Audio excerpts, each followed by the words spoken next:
अस्सलाम वालेकुम dear students, कैसे हैं आप। उम्मीद है सभी बखैर व आफियत होंगे। तो जैसा कि आपको मालूम है कि हमारी रिव्यू एक्सरसाइज 4 जारी है और आज हम उसका क्वेश्चन नंबर 15, 16 एंड 17 स्टार्ट करेंगे। तो पिछले क्वेश्चन में हमने क्वेश्चन नंबर 2 से 14 तक जो हमें टास्क गिवन था वो था फैक्टराइजेशन का, सिर्फ फैक्टर बनाने थे और बस उसको सोल्यूशन देना था। क्वेश्चन नंबर 15 की जो स्टेटमेंट है उसमें हमसे पूछा गया फाइंड हाईएस्ट कॉमन फैक्टर, यानी कि HCF हमने फाइंड आउट करना है। तो चलें जी, क्वेश्चन नंबर 15 की स्टेटमेंट को देखते हैं। Find the highest common factor of the following, दो पार्ट्स हैं इसके अंदर, तो हमने दोनों पार्ट्स को डिस्कस करना है। सबसे पहले हाईएस्ट कॉमन फैक्टर क्या है, HCF, ठीक है, आसान अल्फाज में मैं आपको बता दूं। तो ये क्वेश्चन नंबर 15 का फर्स्ट पार्ट में हमें क्या गिवन है, x³ + 3x² - 8x - 24, ये पहली वैल्यू है। सेकंड पर है x³ + 3x² - 3x - 9, दो वैल्यूज़ गिवन है। हमें सिर्फ इतना बताया गया है find highest common factor HCF।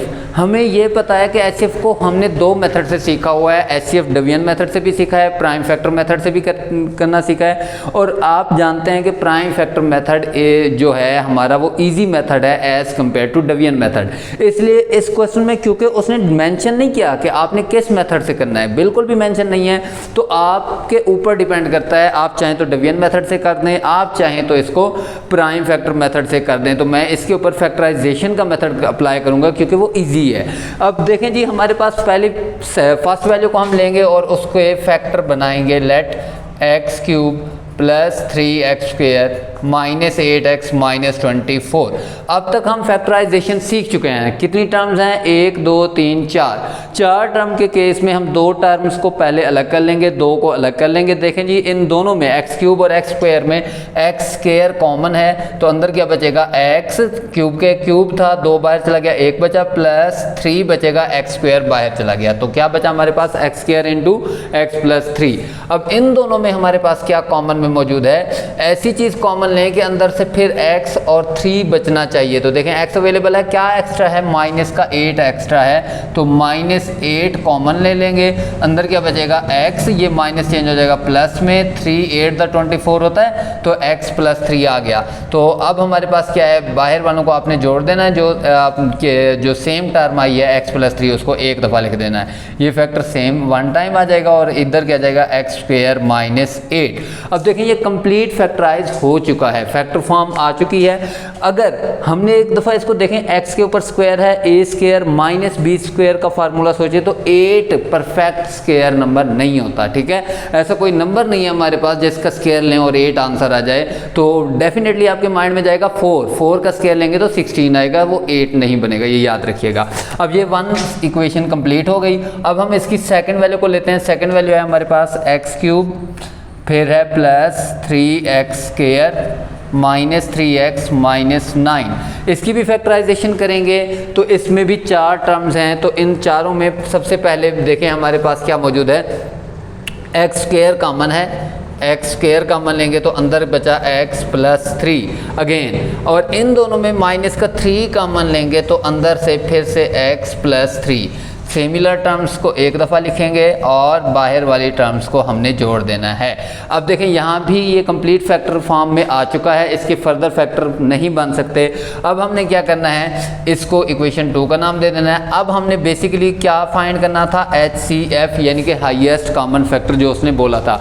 हम पहले भी सीख चुके हैं हाईएस्ट कॉमन फैक्टर, इक्वेशन 1 में देखेंगे, जैसा कि पहला फैक्टर है x + 3, यही सेम फैक्टर हमने ढूंढना है इसके अंदर। हाँ जी, बिल्कुल मौजूद है, x + 3 ऊपर भी है, x + 3 नीचे भी है, कॉमन फैक्टर हमने उठाना होता है HCF के अंदर। इसमें सेकंड है x² - 8 जो कि इसमें नहीं है, तो बस यही हमारा इस पार्ट का आंसर है। तो ये तो था जी फर्स्ट पार्ट। अब इसका सेकंड पार्ट हम करते हैं, जो कि इस सेम यही है, HCF फाइंड करना है, लेकिन उसको हम फाइंड करेंगे बाय डिवीजन मेथड। अब आप सोचेंगे कि हमें तो HCF प्राइम फैक्टर मेथड आसान है, तो इसका सेकंड पार्ट जो है 15 क्वेश्चन का डिवीजन मेथड से क्यों करेंगे, तो वो भी मैं आपको रीज़न बता देता हूँ। चलें पहले हम फर्स्ट ऑफ ऑल वैल्यू लिख लेते हैं जी, 3x³ - 3x³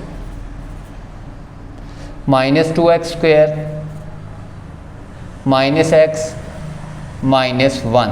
ये फर्स्ट है हो गया एक वैल्यू। सेकंड वैल्यू है 9x⁴ minus 3x³ minus x and minus 1।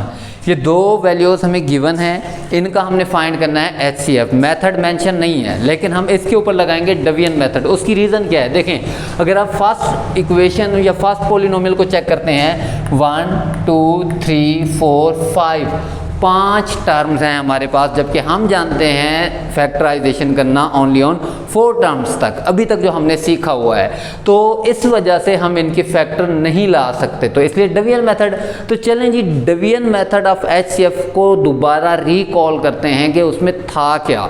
उसमें हमने ये सीखा था कि सबसे पहले आपने क्वेश्चन के अंदर ही इस पहली वैल्यू के अंदर सबसे पहले कोई चीज़ कॉमन चेक करनी है। अगर कोई चीज़ कॉमन है, वो कॉमन लेकर जो कॉमन होगा उसको छोड़ दोगे, आप उसको नज़रअंदाज कर दोगे, इग्नोर कर देंगे। ठीक हो गया ना, पहली में कोई चीज़ कॉमन है ना सेकंड में कोई चीज़ कॉमन है। अब HCF का डिवीजन मेथड आपने 5 क्लास 6 क्लास के अंदर पढ़ा था। एग्जांपल के तौर पर आप क्या करते हैं जी, 2 नंबर हैं आपके पास, मैं लेट सपोज एक नंबर लेता हूँ 56, एक लेता हूँ 9। ठीक है, इनका अगर हमने HCF लेना होता था तो हम क्या करते थे, इसमें जो ग्रेटर वैल्यू होती थी उसको अंदर रख के छोटी को बाहर रख के डिवाइड करते थे। ये HCF का डिवीजन मेथड आपको बता रहा हूँ बेसिकली था क्या। हम क्या करते थे, 9 के टेबल में 56 को देखते थे, 9 6 का कितना होता है 54 होता है। अगर तो ये 9 इसको कंप्लीट डिवाइड कर देता था फिर ये HCF कहलाता है। लेकिन अगर ये 2 रिमाइंडर छोड़ रहा है तो हम क्या करेंगे, जो डिवाइजर था जिसने डिवाइड किया उसको उठाकर हमने इसके अंदर जेल के अंदर कैद कर देना है, यानी कि वो अब डिवाइड में चला गया और उसको डिवाइड करेगा कौन, जो हमारा रिमाइंडर बचा हुआ है। सेम यही कंसेप्ट मैं इसमें यूज़ करूंगा। सबसे पहले मैं इसमें चेक करूंगा कि किस वैल्यू को मैंने अंदर रखना है और कौन सी वैल्यू को है हमने बाहर रखना है। उसके लिए हमने हाईएस्ट पावर ढूंढनी है।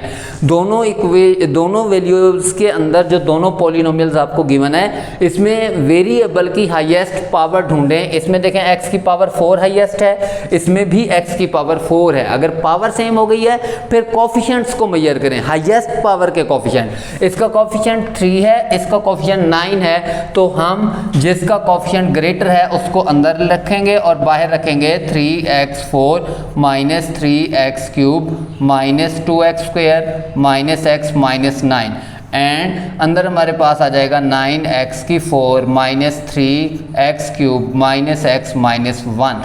अब सेम वही कंसेप्ट इसके ऊपर यूज़ करेंगे। हमेशा जब भी अलजेब्रिक डिवीजन कर रहे हैं तो आपका काम ये नहीं है कि आप एक ही दफ़ा सबको ख़त्म कर दें, नहीं, आपने सिर्फ पहली टर्म को टारगेट करना है। वो ख़त्म हो गई फिर अगली, फिर उससे अगली। तो सबसे पहले पहली टर्म को टारगेट करेंगे। 9 हमारे पास मौजूद है कोफिशिएंट के अंदर और हमारे पास बाहर कौन सा कोफिशिएंट है 3। जस्ट लाइक 9 हमारे पास बाहर था, 56 बनाना था तो 9 6 था 54 किया था। तो सेम यही मैं करूँगा, 3 3 आर 9 होता है तो 3 3 9। और एक और चीज़, यहाँ वेरिएबल की पावर कितनी है, x की पावर 4 और x की पावर 4 हमारे पास मौजूद है, तो हमें यहाँ कोई x लगाने की ज़रूरत नहीं है। अगर कोई अगर पावर अंदर होती, फॉर एग्जांपल पावर 5 होती, तो मुझे यहाँ एक x लगाना पड़ता ताकि x की 4 और एक x की 5 बन जाता। खैर, तो यही 3x की 4 जब 3 से मल्टीप्लाई होगा तो 9x की 4 पर कन्वर्ट हो जाएगा। अब यहाँ और यहाँ एक छोटा सा फ़र्क होता है कि यहाँ तो टर्म ही सिंगल थी ना 9, इस वजह से एक दफ़ा मल्टीप्लाई होकर ख़त्म हो गया काम, किससे ही ख़त्म। लेकिन यहाँ देखें, एक टर्म ये है, ये है, ये है, ये सारी टर्म्स इससे मल्टीप्लाई होंगी और इनके आंसर इधर जाएंगे। तो इस वजह से फिर हमने क्या कर देना है, हमने जी करना है, अब अगली टर्म को मल्टीप्लाई माइनस प्लस माइनस हो जाएगा। 3 जब 3 से मल्टीप्लाई होगा 9x³ आ जाएगा। अब माइनस का 2x² जब 3 से मल्टीप्लाई आएगा, -2 × 3 माइनस का 6x²। तो क्या ऊपर कोई स्क्वायर टर्म मौजूद है? नहीं है। तो ऐसी टर्म आ जाए जो ऊपर है ही नहीं, तो आप उस टर्म को थोड़ा बाहर निकाल देंगे, ठीक है, डिवाइड के अंदर। और यानी कि एक्स स्क्वायर को एक्स के नीचे नहीं लिख सकते आप, ठीक हो गया। अब अगली टर्म है माइनस एक्स, जब 3 से मल्टीप्लाई होगा तो ये माइनस का 3x, जिसको हम x वाली टर्म के नीचे लिखेंगे। और माइनस का 1 जब 3 से मल्टीप्लाई होगा तो कांस्टेंट टर्म भी हमारे पास मौजूद है -3, उसके नीचे मौजूद आ जाएगा -1 के। अब क्या करना होता है, सेकंड में आपने नीचे वाली जितनी भी टर्म्स हैं सबके साइन चेंज करने हैं। ये प्लस का था माइनस हो गया, ये माइनस प्लस हो गया, ये वाला माइनस प्लस हो गया, माइनस का 3 प्लस का 3 बन गया, -6x² प्लस 6x²। तो देखें जी प्लस 9x की 4 और -9x की 4 कैंसल। अब रिमेनिंग में क्या क्या बचा, प्लस का 9 माइनस का 3, ठीक हो गया। तो प्लस 9 में से -3 करें तो प्लस का 6x³। अब देखें हमेशा एक चीज़ याद रखिएगा, लिखते वक्त ये रिमाइंडर बन रहा है, रिमाइंडर को लिखते वक्त पावर को जहन में रखिएगा, x पावर 3 के बाद पावर आपने 2 लिखनी है, ठीक हो गया। फौरन आपने x वाली टर्म नहीं लिख लेनी, प्लस 6x² पावर 3 पावर 2, उसके बाद पावर 1, जैसे कि प्लस का 3x माइनस का x प्लस 3 -1 तो प्लस का 2x बचेगा। फिर कांस्टेंट प्लस का 3 माइनस का 1 तो कितना बचेगा, 3 में से 1 गया तो प्लस का 2 बचेगा। अब मैंने आपको ये सिखाया था जब ये रिमाइंडर आ जाए फिर आपने पावर को कंपेयर करना है, ये पावर 4 है, ये पावर 3 है। अगर वो पावर ग्रेटर हो गई है जो डिवाइज़र था उसकी, तो इसका मतलब है ये आप इसको फर्दर डिवाइड नहीं कर सकेगा। तो इस केस में हम इसमें चेक करेंगे कॉमन, जो कॉमन होगा उसको छोड़ देंगे, बाकी ये बन जाएगा डिवाइज़र। जैसे मैंने उसमें एग्जांपल दी थी, 9 ने डिवाइड किया था तो रिमाइंडर में बचा था 2 फिर फर्दर डिवाइज़र जब बन गया था और 9 को हमने अंदर रख के डिवाइड किया था। तो सेम इसके साथ भी यही होगा। तो पहले तो 2 इसमें कॉमन है, 2 3 the 6 x³ plus 2 3 the 6 x² plus 2x है, 2 बाहर चला गया, अकेला x बचा, प्लस 2 बाहर चला गया तो क्या बन गया 1। ये आ गई हमारे डिवाइज़र में बनने वाली टर्म अगले स्टेप में। तो अब ये हमारे पास 2 है, 2 को छोड़ देंगे, बाकी जो बचा है वो डिवाइज़र बन जाएगा किसका, 3x³ plus 3x² plus x plus 1। इससे हम डिवाइड करेंगे जो पहले डिवाइज़र चल रहा था उसको, ठीक है। 3x की 4 minus 3x³ minus 2x² minus x minus 1 को। अब देखें सबसे पहले हमारे पास क्या है, हम अंदर कॉफिशिएंट 3 है और हमारे पास 3 कॉफिशिएंट मौजूद है, हमें कोई कॉफिशिएंट लगाने की ज़रूरत नहीं है। लेकिन अंदर x की पावर 4 है और बाहर कितनी है, x की पावर 3, तो एक x चाहिए हमें इसके इक्वल लाने के लिए, क्योंकि जब 3x³ को x से मल्टीप्लाई करवाएंगे 3x की 4 बन जाएगा। फिर प्लस 3x² जब x से मल्टीप्लाई होगा तो प्लस का 3x³ बन जाएगा। फिर x जब x से मल्टीप्लाई होगा तो प्लस का x² बनेगा, जब 1x से मल्टीप्लाई होगा तो प्लस का x। ये भी ध्यान रखना है आपने कि जो पावर 4 है उसके नीचे 4 हो, 3 के नीचे 3, पावर 2 के नीचे 2 एंड 1 के नीचे 1 हो। अब नीचे वाली टर्म्स का आपने क्या करना होता है, साइन चेंज, ये कैंसिल हो गया। -3x³ -3 माइनस का 6x³ बन जाएगा, ठीक हो गया। माइनस का x² और माइनस का 2 माइनस का कितना बन जाएगा, 3x² -1 -2 -3 बन जाएगा। एंड -1 एंड -1 माइनस का 2x एंड लास्ट टर्म ये कांस्टेंट वैसे की वैसे आ गई। अब देखें आप कितनी पावर रह गई है, 3, अवेलेबल कितनी है वो भी 3, तो ओके है। अभी इसको एक और चांस मिलेगा। अब यूं करना है, अब देखें रिमाइंडर में कौन से है, पहली टर्म नेगेटिव है तो ऊपर माइनस लगा दें, प्लस है तो ऊपर प्लस लगा दें। अब देखें हमें 3 को 6 तक लाना है तो 3 2 द 6 होता है, तो हमें सिर्फ 2 ही चाहिए क्योंकि x³ हमारे पास अवेलेबल है। तो माइनस का 6x³ प्लस 3 जब -2 से मल्टीप्लाई होगा -3 2 द 6x² प्लस x जब -2 से मल्टीप्लाई होगा तो माइनस का 2x प्लस 1 जब -2 से मल्टीप्लाई होगा तो माइनस का 2 बन जाएगा। नीचे वालों के साइन चेंज करेंगे, ये प्लस का 6x³ और माइनस का 6x³ cancel, plus 6x² minus 3x² तो प्लस में 3x² बचेगा, प्लस का 2x माइनस का 2x ये भी कैंसिल हो जाएगा, प्लस 2 माइनस 1 क्या बचता है, प्लस का 1 रिमाइंडर में बचता है। अब इसमें देखें फिर से पावर क्या हो गई है, 2, और हमारे पास कितनी पावर मौजूद है, पावर है हमारे पास 3। इसमें क्या होगा, अब ये डिवाइज़र बन जाएगा और इसको डिवाइड करेगा, और इसके लिए फिर हम क्या करेंगे, इसको फर्दर पहले सबसे पहले इसमें कॉमन चेक करेंगे, ये याद रखिएगा। अगले स्टेप पर जाने से पहले जो रिमाइंडर आ रहा है उसका कॉमन चेक करें, कॉमन इसमें कुछ भी नहीं है। तो अब ये 3x² + 1 इसको डिवाइज़र बना देंगे और डिवाइड करेंगे किसको, 3x³ जो पहले इससे डिवाइज़र था। 3x³ + 3x² + x + 1। अब देखें जी, इसमें क्या है, 3x³ है, हमारे पास 3 तो मौजूद है, x की पावर 3 है यहाँ पर, जबकि यहाँ पर हमारे पास पावर 2 है। तो अब हमें क्या लगाना है, ओनली ऑन x लगाना है। अगर मान लें कि यहाँ भी 3x³ होता, यहाँ भी 3x³ होता, फिर क्या करते, फिर हम ओनली 1 को मल्टीप्लाई करवाते, ठीक है, ये याद रखिएगा। तो ऐसी सिचुएशन भी हमारे पास मौजूद हो सकती है।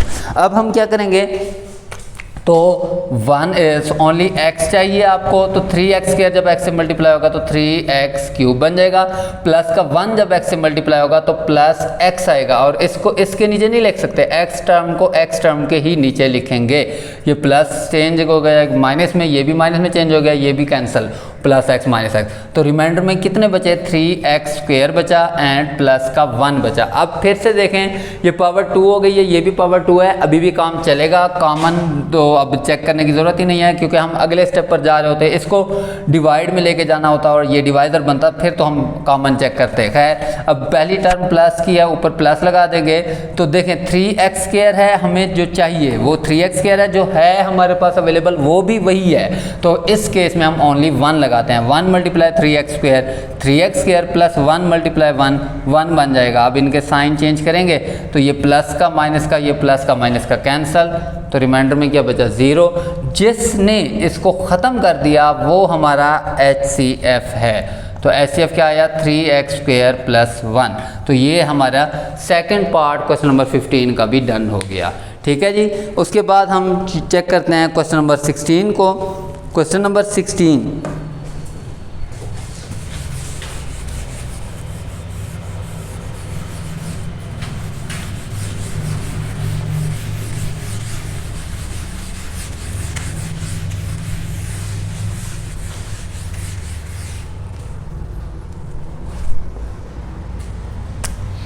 के बाद है जी हमारे पास question number 16, and question number 16 के भी 2 पार्ट्स हैं। हमसे कहा गया फाइंड LCM, ठीक है जी, LCM फाइंड करना है। पहले पार्ट में है 2x² + 3x + 1, और सेकंड वैल्यू है 2x² + 5x + 2, और इसमें थर्ड वैल्यू भी है x² + 3x + 2।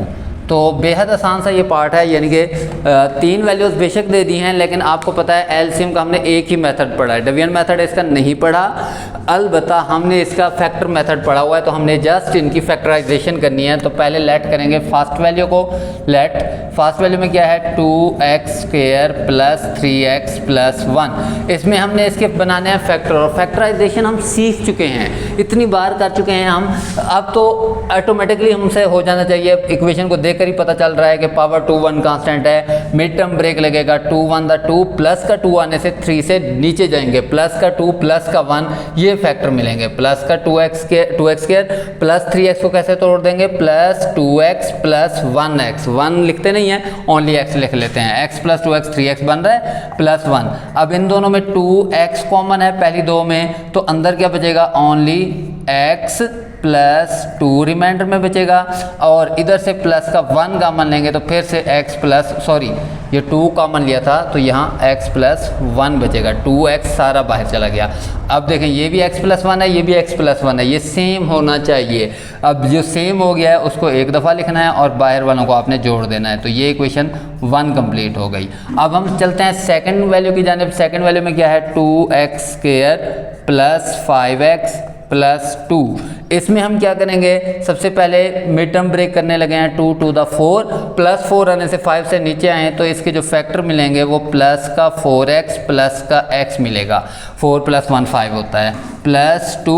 अब इन दो में देखें 2x² और 4x में 2x कॉमन है तो अंदर बचेगा x प्लस 2 टू द 4 होता है, प्लस x प्लस 2 में ओनली 1 कॉमन है जिससे x प्लस 2, ये सिमिलर टर्म हो गई। x प्लस 2 उसको एक दफ़ा लिखना है और बाहर में क्या मौजूद है 2x प्लस 1, इसको जोड़ देना, ये इक्वेशन 2 कहलाई। एंड द लास्ट वैल्यू है हमारे पास x² प्लस 3x। सबकी मिड टर्म ब्रेक लगी है और सबकी छोटे छोटे फैक्टर ही आए हैं, जैसे कि 1 टू द 2, 3 से नीचे जाएं प्लस का 2 प्लस का 1, x² plus 2x plus x plus 2। अब इनमें x ओनली कॉमन है तो अंदर x प्लस 2 बचेगा, इसमें 1 कॉमन लेंगे तो x प्लस 2। अब x प्लस 2 सेम है, इसको एक दफ़ा और बाहर वालों को जोड़ देना, ये इक्वेशन 3। तो हमारे पास 1, 2 और 3 तमाम वैल्यूज़ के फैक्टर आ चुके हैं। अब उनकी मदद से हमने लेना है जस्ट एलसीएम, और एलसीएम में हमें पता है कि इक्वेशन 1 से स्टार्ट करना है, जो भी फैक्टर हमें नज़र आता है वो एलसीएम का पार्ट होगा। जैसा कि x प्लस 1 पहला फैक्टर, ये भी शामिल होगा। दूसरा फैक्टर है 2x प्लस 1, इक्वेशन 1 कंप्लीट हो गई। इक्वेशन 2 में आए, इसमें क्या लिखा हुआ है x प्लस 2। एलसीएम के केस में सब कुछ पार्ट बनेगा एलसीएम का, जबकि एचसीएफ के केस में हमें कॉमन चेक करना होता है ओनली ऑन। अच्छा जी, x प्लस 2 बना, सेकेंड इक्वेशन पर थे, और क्या है 2x प्लस 1। अगर वो चीज़ देखें तो ये हम लिख चुके हैं, जो एक बार लिख चुके हैं उसको अगेन नहीं लिखना। अलबत्ता ये हो सकता है 2x प्लस 1 ऊपर 1 टाइम हो, नीचे 2 टाइम हो और उससे नीचे 3 टाइम हो, तो हायर पावर की तरफ जाएंगे, जो सबसे बड़ी पावर होगी उसको शामिल करेंगे। और इक्वेशन 3 में आए, x प्लस 2 है, हम लिख चुके हैं x प्लस 2 को, ये लिखा हुआ है, और x प्लस 1 ये भी लिख चुके हैं, तो इक्वेशन 3 से कोई फैक्टर नहीं लेना, तो ये हमारा आंसर है। और आंसर क्यों है? क्योंकि यहाँ कोई भी फार्मूला नहीं बन रहा जिसको हम क्लोज करके अपना आंसर मिनिमाइज कर सकें। तो ये जी एक फर्स्ट पार्ट था क्वेश्चन 16 का। अब इसका सेकंड पार्ट हम करते हैं। सेकंड पार्ट की वैल्यू में हमें क्या क्या गिवन है? सेकंड पार्ट में गिवन है 3x² प्लस 11x प्लस 6, पहली वैल्यू। सेकंड वैल्यू है 3x² plus 8x plus 4, and third part में है x² प्लस 5x प्लस 6। इसमें भी हमने क्या करना है, फैक्टराइजेशन करनी है, और फैक्टराइजेशन के अंदर क्या है, सिंपल मिड टर्म ब्रेक है सबके अंदर, और वो भी पावर 2, 1 एंड कांस्टेंट की फॉर्म में, क्योंकि सभी वैल्यूज आपको गिवन है।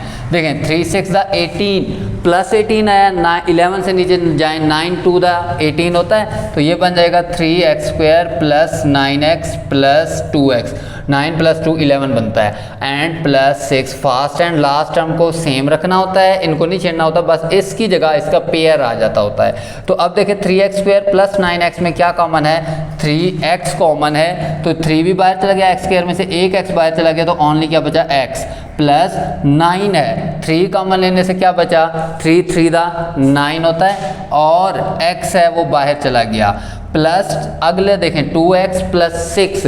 इनमें से ऐसी चीज़ हमने कॉमन लेनी है कि फिर से x प्लस 3 आए, तो 2 और 6 में क्या कॉमन होता है, प्लस का 2 कॉमन है, जिसके बाद ये अंदर क्या बचेगा, x प्लस 6 था तो 3 2 द 6 होता है, तो ये x प्लस 3 सेम हो गया है, इसको आपने एक दफ़ा लिख लेना है, और बाहर क्या मौजूद है 3x प्लस 2, इसको 1 टाइम लिख देना है, तो ये इक्वेशन 1 बन गई। अब सेकंड इक्वेशन को उठाएं, उसके फैक्टर बनाते हैं।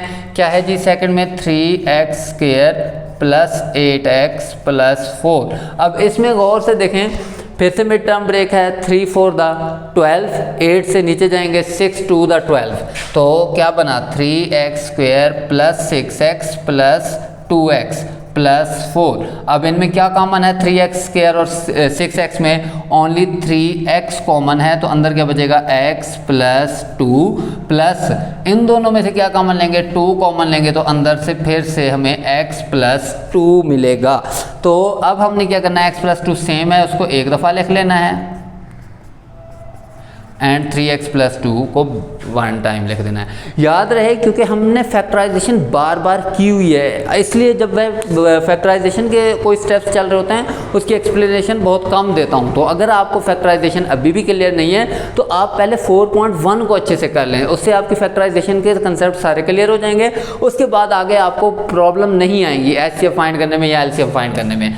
अब नेक्स्ट पार्ट की जाने चलते हैं। एक्स स्क्वायर प्लस 5x, ये इसकी तीसरी वैल्यू में गिवन थी, x square plus 5x plus 6। अब इनमें देखें फिर से मिड टर्म ब्रेक है, 1 6 + 6, 5 से डाउनवर्ड जाएंगे क्योंकि प्लस 6 आएगा, तो प्लस का 3 प्लस का 2 ये फैक्टर मिलेंगे। तो यहाँ से x कॉमन है तो x प्लस 3 आया, 2 कॉमन लेंगे तो फिर से x प्लस 3, जो x प्लस 3 है उसको एक दफ़ा लिख लेंगे और बाहर वालों को जोड़ देंगे। ये तीसरी इक्वेशन मिल गई। तो from equation 1, equation 2 and equation 3 में से हमने LCM बताना है। तो LCM के लिए हम क्या करते हैं, इक्वेशन 1 पर आते हैं, जो कुछ भी नज़र आएगा वो LCM का हिस्सा होगा। मसलन x plus 3 and 3x plus 2, तो इक्वेशन 1 कंप्लीट हो गई। उसके बाद इक्वेशन 2 में आते हैं, फिर लिखा हुआ है x प्लस 2 ये आएगा, फिर लिखा हुआ है 3x प्लस 2 ये हम लिख चुके हैं, अब दोबारा नहीं लिखेंगे। इसी तरह x प्लस 3 भी यूज़ हो चुका है, x प्लस 2 भी यूज़ हो चुका है। तो ये हमारा क्या है जी, आंसर है इस पार्ट का। ठीक है, तो आज हमारा आखिरी क्वेश्चन है क्वेश्चन नंबर 17। उसमें हमसे दोनों चीज़ें डिमांड की गई हैं, HCF भी फाइंड करने को कहा गया है एंड LCM भी फाइंड करने को कहा गया है। बहुत ही टेक्निकल एक क्वेश्चन है, आपने इसको अच्छे से समझना है। ठीक है, इसमें हमने HCF और LCM दोनों फाइंड करने हैं। तो उसके लिए हम क्या करेंगे, जस्ट हम फैक्टर फाइंड आउट कर लेंगे दोनों के एट अ टाइम, फिर उस फैक्टर्स में से हमने बताना है HCF क्या बनेगा और LCM क्या बनेगा। तो देखते हैं क्वेश्चन नंबर 17। क्वेश्चन नंबर 17 है जी हमारे पास, एक ही पार्ट है इसका। कहता है find HCF and LCM of the following expression. पहली वैल्यू दी गई है A, लंबी चौड़ी वैल्यू है इसलिए थोड़ा सा जगह में लेस कंज्यूम करने के लिए इसको इधर लिख रहे हैं। A into A plus C minus B into B plus C, ये हो गई फर्स्ट वैल्यू। सेकंड वैल्यू है B into B plus A minus C into C plus A, C into C plus A। Third value है जी C into, ये C है और ये bracket है, इंटू दिया गया है C प्लस B और minus A into A plus B। ये तीन वैल्यूज आपको गिवन है क्वेश्चन के अंदर।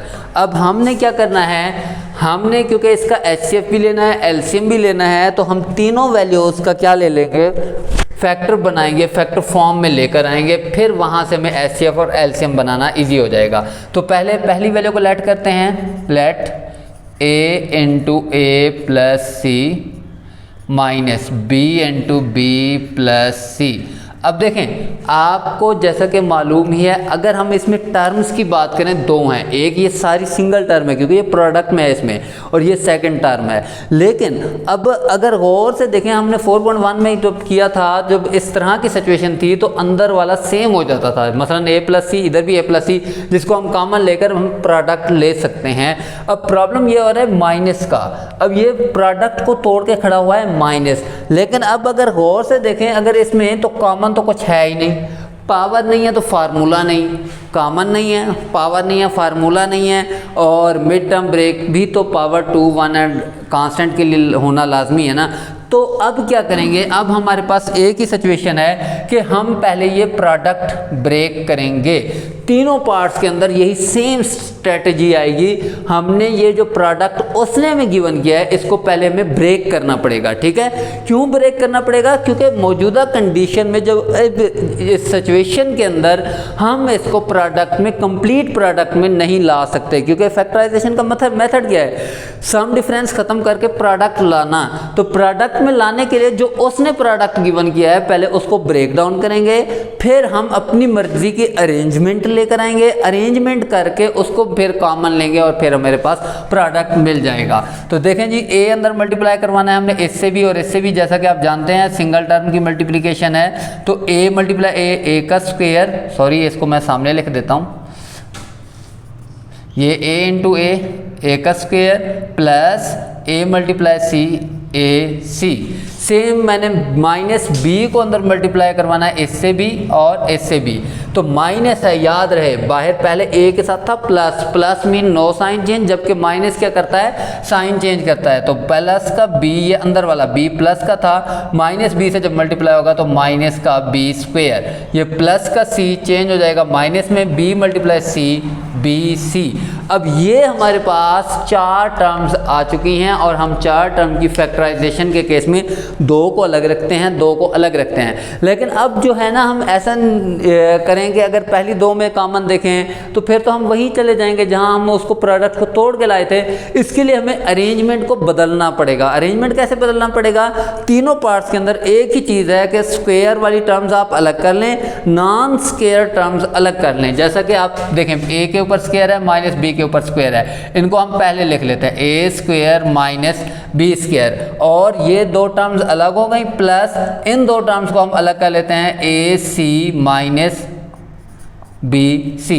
अब इधर सबसे पहले इधर कॉमन देखें, कॉमन तो कुछ है ही नहीं, लेकिन फार्मूला मिल गया है, ए स्क्वायर माइनस बी स्क्वायर। हमें पता है कि ये किसके इक्वल होता है, ए plus B into A minus B. और अगली में देखें प्लस है, इनमें अंदर क्या मौजूद है, ए सी और बी सी के अंदर प्लस का सी कॉमन ले लूँगा अगर, तो अंदर बचेगा ए माइनस बी। अब देखें, अभी भी हमारा जो नीड है वो पूरी नहीं हुई। क्यों? क्योंकि ये तो प्रोडक्ट मिल गया, ये 2 प्रोडक्ट मिल गए, लेकिन यहाँ प्लस मौजूद है, ये ख़त्म करना है, ये भी किसी तरीके से ब्रैकेट के अंदर लेकर आना है। तो उसके लिए गौर से अगर देखें, ये क्या है, ए माइनस बी, और ये क्या है, ए माइनस बी, सेम बन गया है। इसको अगर हम एक दफ़ा कॉमन में ले लें, ए माइनस बी को कॉमन ले लिया जाए तो अंदर क्या बचेगा, ये ए और बी कॉमन में चले गए, ए माइनस बी। इधर क्या बचा, ए प्लस बी बचा, एंड इधर क्या बचा, ओनली प्लस सी। तो क्या बन गया जी, प्रोडक्ट आ गया, ए माइनस बी इंटू ए प्लस बी प्लस सी। इसको नाम देंगे इक्वेशन 1 का, क्योंकि फर्दर हम इसके फैक्टर नहीं बना सकते, और ना ही ये ए में से बी माइनस हो सकता है, ना ही ए में बी प्लस हो सकता है, ना सी प्लस हो सकता है। तो अब नेक्स्ट के लिए हम चलेंगे, सेकंड वैल्यू को हम उठाते हैं। हमें सेकंड वैल्यू क्या गिवन थी, माइनस का B into B plus A and minus C into C plus A. Same वही स्ट्रेटजी जो हमने पार्ट 1 के अंदर चेक की, कॉमन इसमें कुछ है नहीं, तो जो उसने प्रोडक्ट दिए हुए हैं फैक्टर, वो हम ब्रेक डाउन करेंगे, फिर हम अपनी अरेंजमेंट ले आएंगे, स्क्वायर टर्म्स अलग करेंगे, नॉन स्क्वायर टर्म्स अलग करेंगे, स्क्वायर टर्म्स पर फार्मूला अप्लाई करेंगे और नॉन स्क्वायर में से कॉमन चेक करेंगे, तो वहाँ पर हमें फैक्टर्स ईजीली मिल जाएंगे। तो माइनस का बी अंदर मल्टीप्लाई करवाएंगे जी, सॉरी यहाँ माइनस बी नहीं है, ओनली बी है सेकेंड वैल्यू में, B into B plus A and minus C into C plus A. तो अब अंदर अगर बी को मैं मल्टीप्लाई करवाऊंगा, बी का स्क्वायर प्लस बी, जब ए से मल्टीप्लाई होगा बी ए बनेगा, जिसको हम अल्फ़ाबेटिक तरतीब से ए बी लिख देंगे। माइनस का सी है, अंदर साइन चेंज करेगा, माइनस का सी स्क्वायर बन जाएगा, माइनस का ए सी बन जाएगा। अब इन दोनों में क्या करना है, रीअरेंज करना है, बी स्क्वायर माइनस सी स्क्वायर, पहले स्क्वायर टर्म्स को मैंने लिख लिया एंड प्लस लगाना है। अब इन 2 टर्म्स को लिखना है ए बी माइनस ए सी। अब देखें, बी स्क्वायर माइनस सी स्क्वायर, फार्मूला मिल गया, ए प्लस बी, ये बी ए बन गया, सी बी बन गया, ए plus B into A minus B. आगे क्या है, प्लस ए बी माइनस ए सी, दोनों में ए कॉमन है तो बाहर ए आ जाएगा, अंदर बचेगा बी माइनस सी। बी माइनस सी सेम हो गया है तो हमने इसको कॉमन में ले लेना है, तो बाहर क्या बचा हुआ है, बी माइनस सी और बी माइनस सी, बी माइनस सी को कॉमन लेंगे, ये बाहर चला गया, तो इस हिस्से में क्या बचा, बी प्लस सी, और इस हिस्से में क्या बचेगा, ओनली प्लस ए, बी प्लस सी प्लस ए। अगर हम इसको तरतीब से लिख लें, ए प्लस बी प्लस सी बन रहा है, ये कहलाएगी सेकंड इक्वेशन। अब हम लेंगे इसकी थर्ड वैल्यू को, जो कि क्या है, सी इंटू सी प्लस ए, सी इंटू सी प्लस बी और माइनस ए इंटू ए प्लस बी। पहले तो सेम सबका प्रोसीजर सेम है, जो पहली में हमने काम किया है वही सब में काम करना है। उसकी वजह क्या है कि हम अगर इसको डायरेक्ट देखें तो कॉमन कुछ है नहीं, इस वजह से जो हमें फैक्टर गिवन थे वो तोड़े, रीअरेंज किया, स्क्वायर टर्म्स को अलग किया, नॉन स्क्वायर को अलग किया, स्क्वायर टर्म पर फार्मूला मिला और नॉन स्क्वायर टर्म में से कॉमन मिला। उसके बाद जब हमने देखा तो वहाँ कॉमन मौजूद थी, एक चीज़ कॉमन लेने से अंदर एक फैक्टर क्रिएट हो गए। तो हमने वही का सारा प्रोसीजर करना है, सी को मल्टीप्लाई करना है सी से तो सी का स्क्वायर प्लस सी को बी से तो बी सी माइनस ए, जब अंदर मल्टीप्लाई होगा साइन भी चेंज होंगे तो ए का स्क्वायर माइनस ए बी।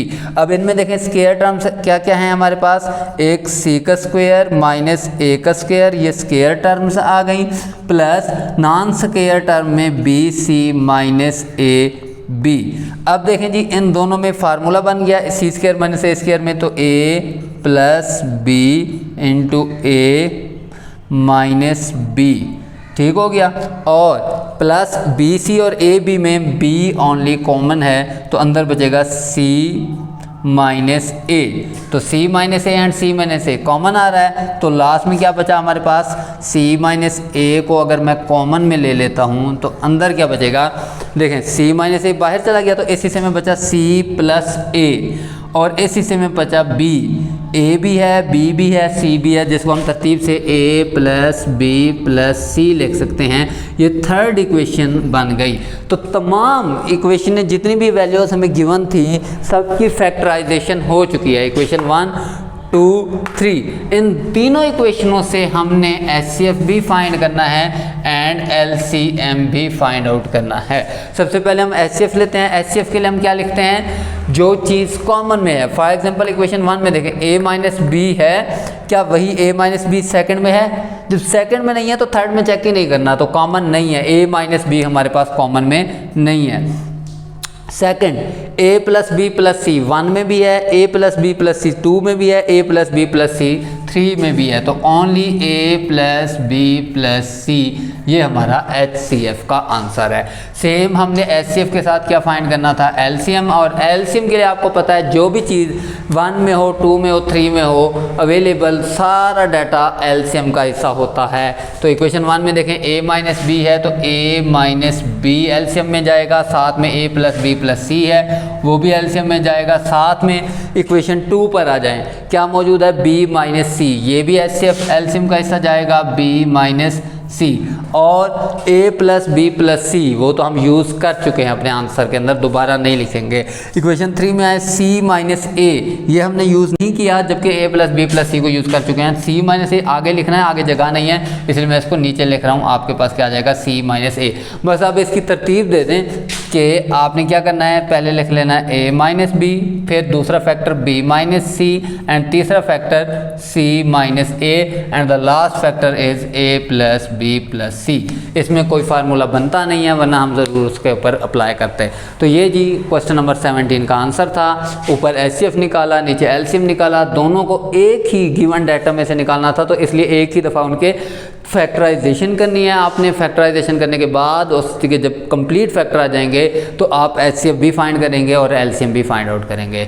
ठीक है जी, तो आज का ये लेक्चर बस यहीं तक ही था। तब अब नेक्स्ट लेक्चर में हम इंशाल्लाह मिलेंगे नए क्वेश्चंस के साथ। तब तक के लिए अल्लाह हाफ़िज़।